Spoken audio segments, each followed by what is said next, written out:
Hello, I am a single woman in my 60s. Since childhood, I held on to the belief in a reciprocal philosophy, thinking that my hard work and dedication would be met with equal effort in return. This mindset extended to my relationships, where I believed treating others kindly would result in receiving kindness in return. Even after marriage, I continued to hold this belief, assuming that by being considerate to my husband, he would reciprocate. In today's world, women aren't expected to sacrifice as much. But during my era, societal expectations were different. I willingly made sacrifices for my husband and children, confident that my efforts would contribute to future happiness. However, my marriage and family life didn't unfold as expected. Despite my early mornings and diligent work for the family, complaints and mistakes overshadowed appreciation. At that time, no one mandated that I live this way. I was an ordinary person who married a coworker 4 years my senior due to societal expectations. Despite the societal norms for married women to quit their jobs, I became a full-time housewife after giving birth to my daughter. I had no regrets. I believed it was a natural course of action for family life. Though my life wasn't glamorous like TV dramas, it felt easy and stable. Around my daughter's ninth grade, tragedy struck when my mother passed away suddenly from a heart attack. While mourning her loss, I discovered my husband's affair. In the midst of my grief, he found joy elsewhere, becoming uncaring and eventually demanding a divorce. Despite my determination to avoid divorce, my husband's behavior became unbearable. Divorce wasn't as socially acceptable back then, and despite an irresponsible and unkind husband, I resisted the idea. Looking back, I realized my naivety, but more was at stake. My daughter, witnessing the turmoil, felt the impact. Despite my refusal to divorce, I found myself in a deeply miserable situation. During a heated argument about our impending divorce, my father unexpectedly visited. Witnessing the distress in our relationship, he offered me a place to live and encouraged me to leave my husband, taking my daughter with me. Having recently lost his wife and observed his daughter in an unhappy marriage, my father convinced me that persisting in such a difficult situation was futile. Feeling the weight of his concern, I yielded to my husband's request for a divorce. In return, my husband provided me with $3,000 in cash. With my father's support, I secured a 2-bedroom townhouse to live in with my daughter, starting anew. I anticipated the need to work hard to support my daughter, fearing judgment from society for being a divorced woman with a daughter. This concern was particularly heightened as my daughter entered adolescence. During this challenging period, my daughter expressed typical desires of her age, lamenting the perceived consequences of her parents' divorce. Despite the emotional hurt, I knew I couldn't dwell on them forever, determined to provide for my daughter. I embarked on the journey of seeking stable employment. However, being an older divorced woman with a child made securing a job challenging. Undeterred, I took on multiple part-time and nighttime jobs, even engaging in freelance work at home whenever possible. As time passed, my daughter advanced to her senior year of high school. Despite financial constraints, she excelled academically, finding her own way to thrive. Motivated by my desire to ensure her future, I secured a job at a 24-hour restaurant, working 12-hour shifts. 2/3 of my earnings were diligently saved for her college tuition. Despite facing judgment and gossip, especially from some married men who viewed me as an easy target, I persevered for the sake of my daughter. The sacrifices were numerous, but my goal was to provide her with opportunities I never had. As she approached adulthood, I hoped she would understand the struggles I faced in raising her and making a living. Reflecting on these challenges, I realized that having a daughter made my situation both more arduous and meaningful. She became my anchor, giving me the strength to endure and persevere through life's challenges. I held on to the belief that, in the future, my grown daughter and I would share stories about the hardships we faced and take pride in our resilience. A year later, my daughter's outstanding performance in the SAT exams earned her admission to Harvard University, a moment of immense joy that made all the previous struggles worthwhile. As she embarked on her college journey, I felt a mix of pride and emptiness. Though I had managed to provide for her education and housing, the absence of her daily presence at home left a void. We maintained close contact through phone calls, and during the initial months of her independence, our bond deepened. Her newfound affection and connection were a source of comfort, and I cherished our evolving relationship. Despite the challenges, my daughter graduated from college without financial setbacks, fulfilling a dream we had worked hard to achieve. Anticipating that we could live together again, I was surprised when she secured a job at a defense corporation and chose to live independently. To support her, I took a bank loan and contributed to the down payment for a condo near her workplace. While I aged and embraced a more unassuming appearance, my daughter thrived as a fashionable career woman. Witnessing her success brought immense happiness, reinforcing the idea that my sacrifices had borne fruit. I found contentment in her achievements, understanding the sentiment of people who say they forget hunger in moments of joy. Despite the financial support throughout her college years, the prospect of her wedding became a new financial responsibility. People questioned why I continued to struggle when my daughter was capable of self-sufficiency.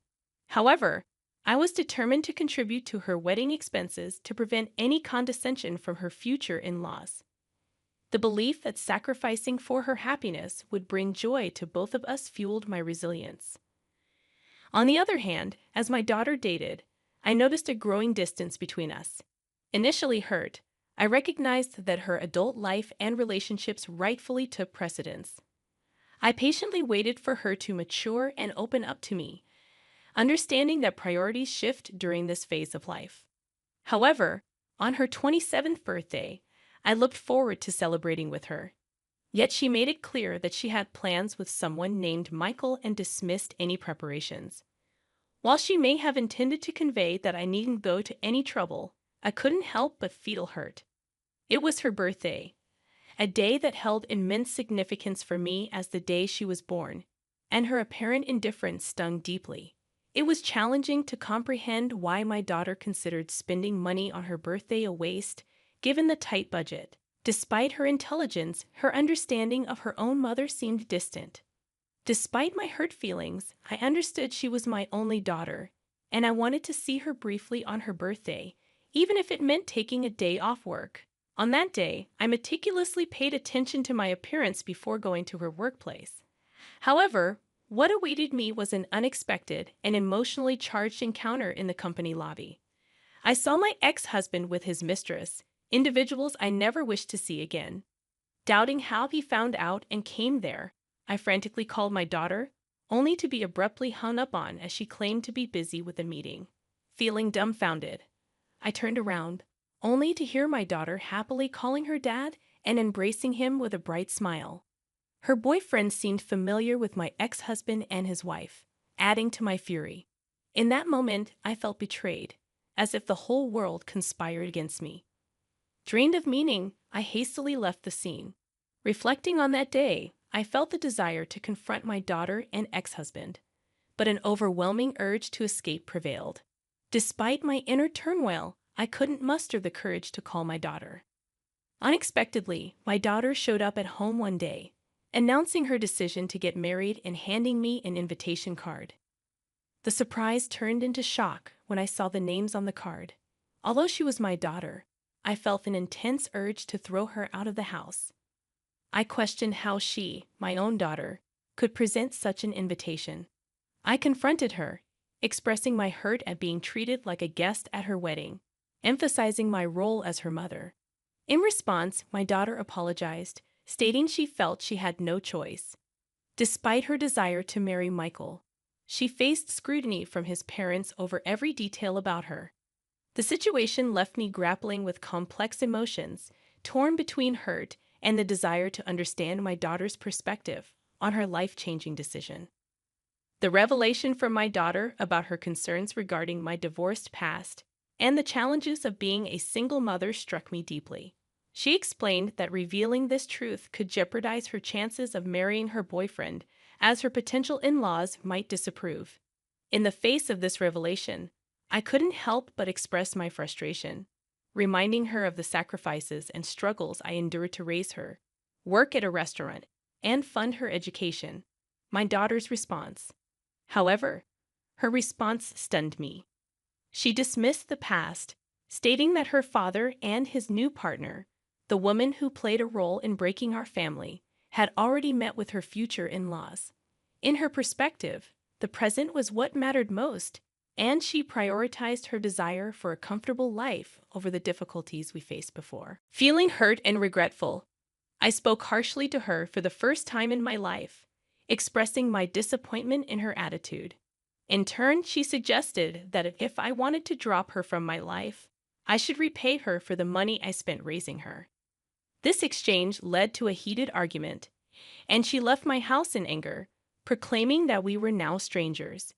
Devastated by the turn of events, I questioned the purpose of saving money for her wedding and felt a deep sadness when I looked at the wedding invitation she had left behind, with a different name printed where mine should have been.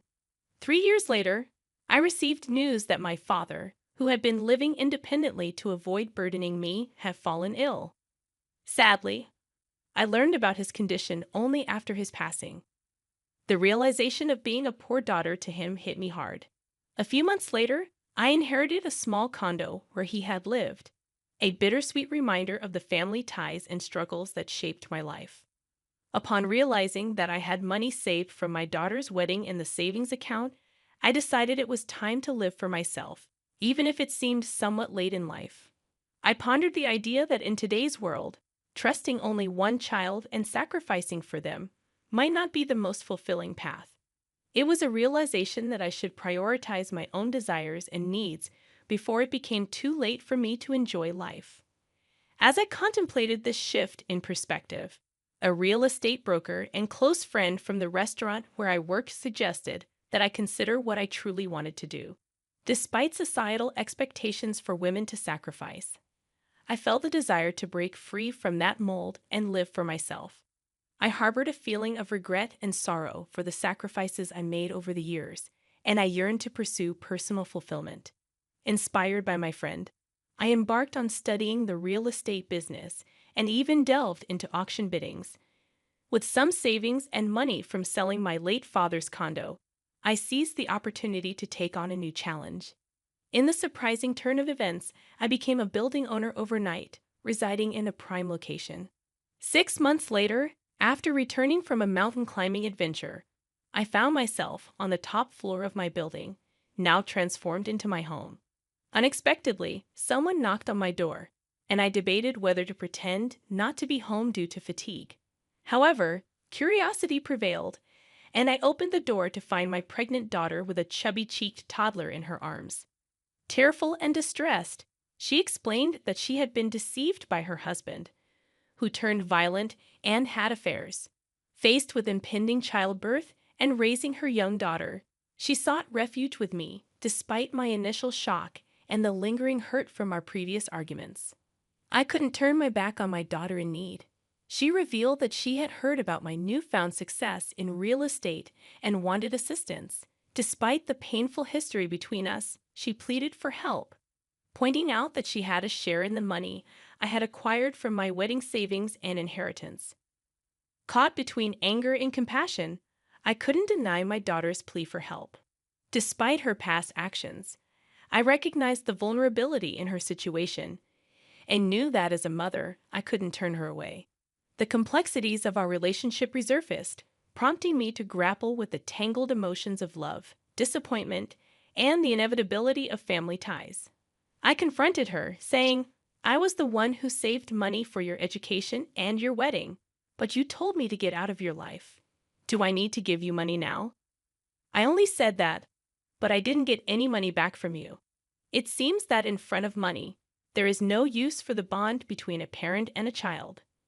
Now that you have money, you don't need a daughter, right? No matter what, I am still your daughter, so I have a right to your money too. I was once very proud of you, thinking that it was because of me that you were able to attend Harvard. But now I see that it was all in vain. I guess I was too busy making a living that I couldn't teach you to be a decent human being. I raised you as someone who is so selfish and can only think of yourself. I don't plan to give you 1 penny, so you can either go back to your husband or your wonderful father. You are too mean. Could you abandon your own daughter? Do you think other people would care for me at all? That wife already ran off with the money, and he has disappeared trying to look for her. If you abandon me, I'll become an orphan. Now I have a child and I'm pregnant, so how could you be so mean to me? Would you be happy if I died like that? When she screamed at me, I couldn't put up with her any longer, so I took out all the money I had in my wallet and threw it at her. Since you are acting so pathetic, I'll give you that. However, never come back to my house because I won't let you in. There's something that I learned in the meantime, just that your life is important. Now my life is important. You cannot put me in and out of your life at your whim. I coldly let my daughter and her child out of my house. Of course, I would not feel good about it since she was my daughter after all. However, I couldn't accept her because she still was as selfish as before, and I couldn't bury the past. However, I felt sorry for my little granddaughter, who was innocent and got kicked out together with her mom. After that, my daughter was too proud and never came to see me again. To be honest, I knew that she was such a daughter. So, has she repented for her past acts and begged me for forgiveness out of a quest?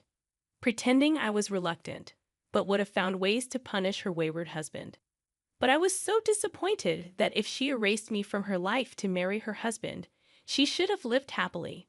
Why did my husband and my daughter turn out that way, even though I lived a hard life?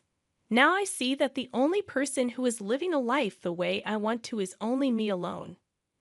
Thus, if anyone is living a life like I did on behalf of others, I want to say this one thing for sure. No matter how strong your relationship is with another person, be sure to take care of your life first. Even if everyone in this world betrays you, you will not betray yourself. In the end, happiness is not what you do for others, but what you do for yourself. I want to give that message through my story here. Even though it may seem like a life that's only felt half, I plan to try to fill that remaining half from now on for complete happiness. Thank you for listening to my story. I hope all goes well for you today, and good fortune will be with you. Please cheer for me and write your comments of wisdom in the comment section. Pressing like and subscribing is a big help to me. Have a wonderful day, everyone.